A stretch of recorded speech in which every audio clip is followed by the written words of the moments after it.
میرے پیارے آقا صلی اللہ تعالی علیہ وسلم کے پیارے دیوانوں، اب میں توبہ سے متعلق چند ضروری باتیں آپ کی گوش گزار کرنے کی سعادت حاصل کرتا ہوں، تاکہ آپ محسوس کر سکیں کہ توبہ کتنی عظیم چیز ہے اور توبہ کا فائدہ کیا ہے۔ سب سے پہلے حضرت امام حسن بصری رضی اللہ تعالیٰ عنہ کا ایک قول سماعت فرمائیں۔ اللہ عز و جل کو توبہ کرنے والے بندے بہت پسند ہیں۔ یعنی آپ یہ نہ سمجھیے گا کہ آپ اگر پلٹ کر اللہ کی طرف آئیں گے یا اللہ سے معافی مانگیں گے یا ہم اور آپ اللہ سے معافی مانگیں گے تو اللہ یہ فرمائے گا کیوں آیا اتنی نافرمانی کر کے۔ نہیں، اس کی شان یہ ہے کہ بندہ جب اس کی طرف ایک بالش بڑھتا ہے تو اس کی رحمت ایک ہاتھ بڑھتی ہے۔ آجا میرے بندے، میری طرف تو آ رہا ہے نا، تو ایک بالشت بڑھ، میری رحمت ایک ہاتھ تیرے لیے بڑھنے کو تیار ہے۔ میرے پیارے آقا صلی اللہ تعالی علیہ وسلم کے پیارے دیوانوں، اور اللہ عز و جل کو اپنے بندوں سے خاص طور پر امت محمدیہ صلی اللہ تعالی علیہ وسلم سے بے پناہ محبت ہے۔ اس کی دلیل دیکھیں، جب اللہ عز و جل نے ابلیس لعین کو نیچے پھینکا تو اس نے کیا کہا؟ اس نے کہا تیری عزت و عظمت کی قسم، اللہ سے اس نے کہا تیری عزت و عظمت کی قسم، میں ابن آدم کا پیچھا اس وقت تک نہیں چھوڑوں گا جب تک اس کی روح اس کے قالب سے جدا نہیں ہو جاتی۔ یعنی میں تیرے بندوں کو، ابن آدم کو، آدمیوں کو بہکاتا رہوں گا جب تک اس کے جسم کے اندر روح موجود ہے۔ تو میرے مولا نے فرمایا مجھے بھی میری عزت و عظمت کی قسم، میں اپنے بندے سے توبہ اس وقت تک محجوب نہیں کروں گا جب تک اسے کھرکھراہٹ کی نوبت نہ آ جائے۔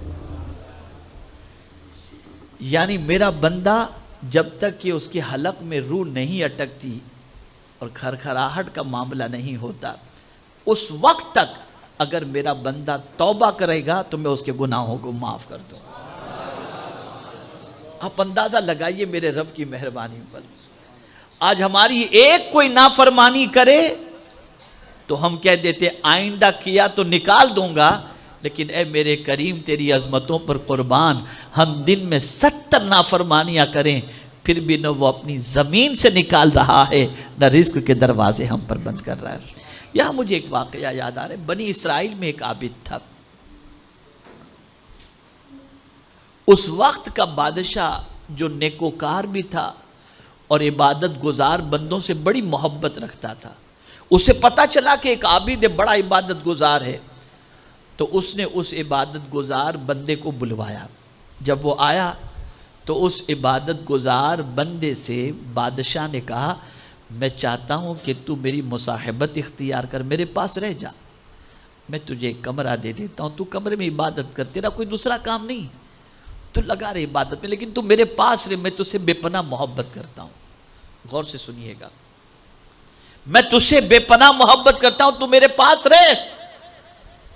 تو اس عابد نے کہا بادشاہ تمہاری اس قدر کرنے کا میں شکریہ ادا کرتا ہوں، لیکن ایک سوال میں تم سے پوچھتا ہوں۔ وہ سوال یہ ہے کہ بادشاہ یہ بتاؤ تم نے مجھے کوئی کمرہ دیا، میں اس کمرے میں گیا اور اس کمرے سے نکلا اور اچانک تمہارے کسی کمرے کی طرف میری نظر پڑی اور اس میں تمہاری کسی لونڈی کو میں نے دیکھ لیا اور پھر میں نے اس سے کھلواڑ کرنا شروع کر دیا، تو تم میرے ساتھ کیا کرو گے؟ تو بادشاہ کو جلال آ گیا، اور جلال میں آ کر بادشاہ نے کہا تمہاری اتنی ہمت، نکل جاؤ تم میرے یہاں سے۔ تو وہ عابد مسکرا کر کہتا ہے بادشاہ ابھی تو میں نے کوئی گناہ تیرے یہاں کیا نہیں اور تو مجھے نکال رہا ہے، مجھے تیرے در کی حاجت نہیں، میرے رب کا در وہ در ہے کہ 70 گناہ کروں تو بھی وہ مجھے معاف فرما دیتا ہے، مجھے اس در کو نہیں چھوڑنا، میرے لیے وہ در کافی۔ یہ میرے رب کی شان ہے، یہ میرے رب کا کرم۔ اے رسول اعظم صلی اللہ تعالی علیہ وسلم کے دیوانوں، اسی طریقے سے پروردگار جل جلالہ کی شان قرآن مقدس میں اللہ عز و جل نے خود بیان فرمائی۔ حضرت امام سعید ابن مسیب علیہ الرحمہ نے یہ آیہ کریمہ فَإِنَّهُ كَانَ لِلْأَوَّابِينَ غَفُورًا، بے شک وہ بکثرت توبہ کرنے والوں کے لیے بڑا غافر ہے، یعنی کوئی بہت زیادہ توبہ کرتا ہے تو وہ بہت زیادہ معاف کرنے والا ہے، اگر بندہ بہت زیادہ توبہ کرتا ہے تو وہ بھی بہت زیادہ معاف فرمانے والا ہے۔ اللہ اکبر۔